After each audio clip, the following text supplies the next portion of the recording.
Good morning again. Thank you for being here. I'm blessed to be standing here.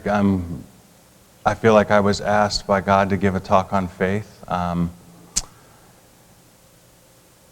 guess there's really no other way to explain being called to stand and talk in front of people like this. So I'm very blessed. I'm grateful that you guys all came out today.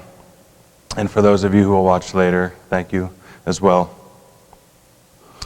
Earlier during the Advent reading, the author asked us to consider our faith this week, to strengthen it and to actively stretch it.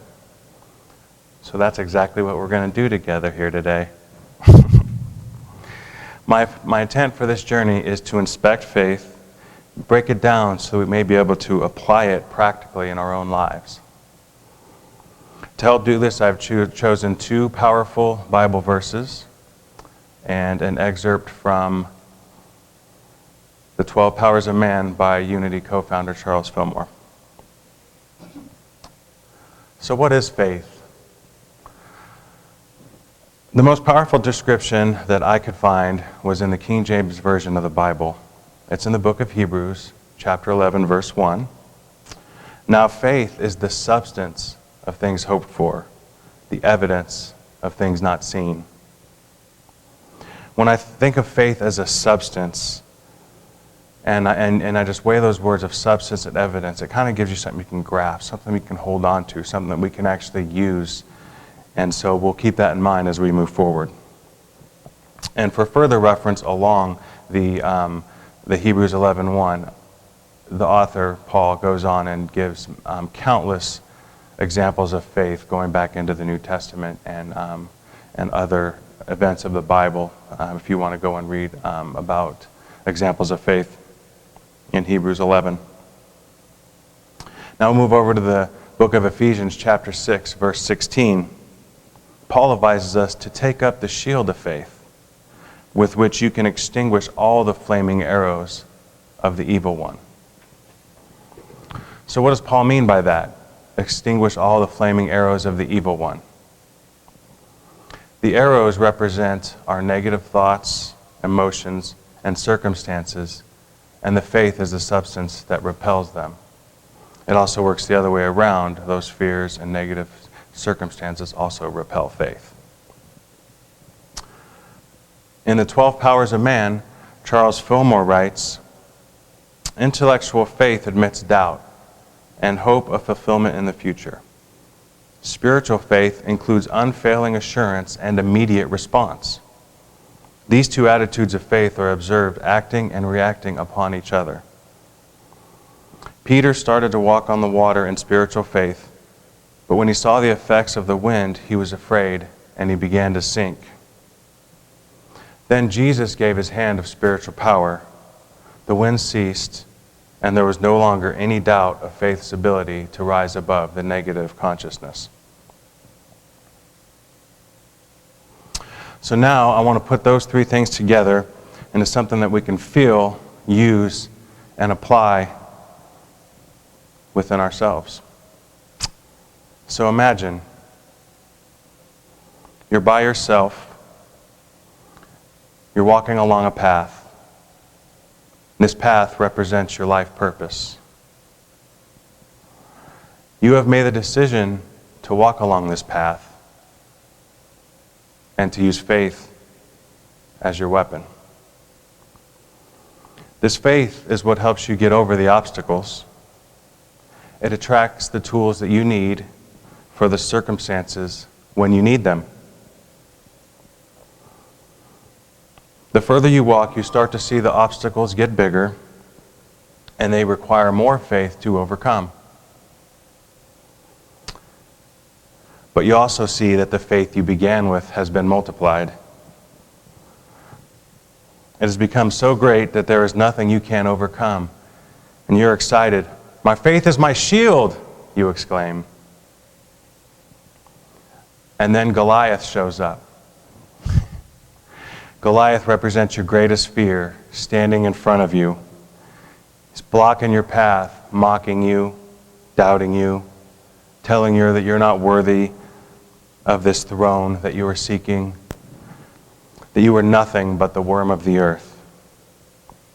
These negative thoughts generated from deep within were placed there by you or someone close to you long ago.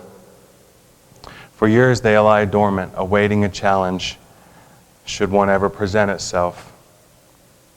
And now you stand there in front of this ultimate beast between you and your destination, and he's asking you to simply make a choice.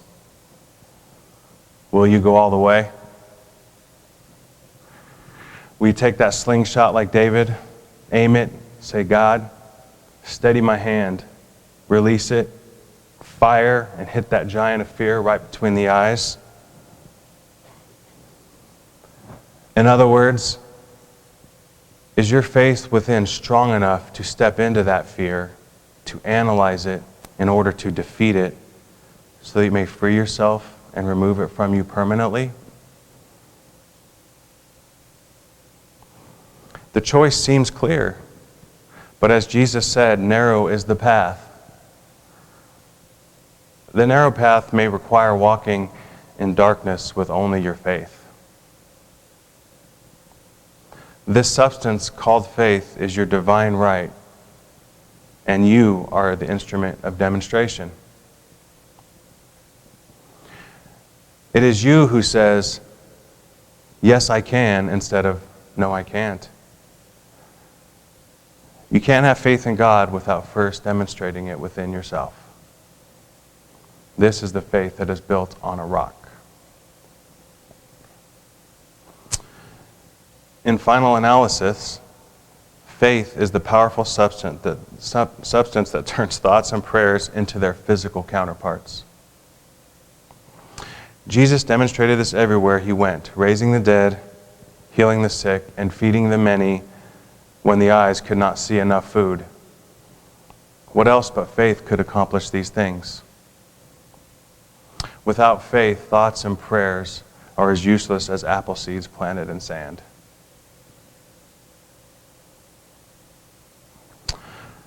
Our task for this week is to consider faith. We've done this with a few examples from the Bible. An example from Charles Fillmore, the co-founder of Unity. And a visualization of how faith can be built up to destroy your worst enemy, which generally comes in the form of some fear or multiple fears. We've defined faith, we've played with it, we've challenged it, and it stands tall as a great weapon to bring with us. So, in the end, I consult Jesus to confirm the power of this spiritual faith. And he said in Matthew 17:20, I tell you the truth, if you have faith as small as a mustard seed, you can say to this mountain, from here to there, move, and it will move. Nothing will be impossible for you.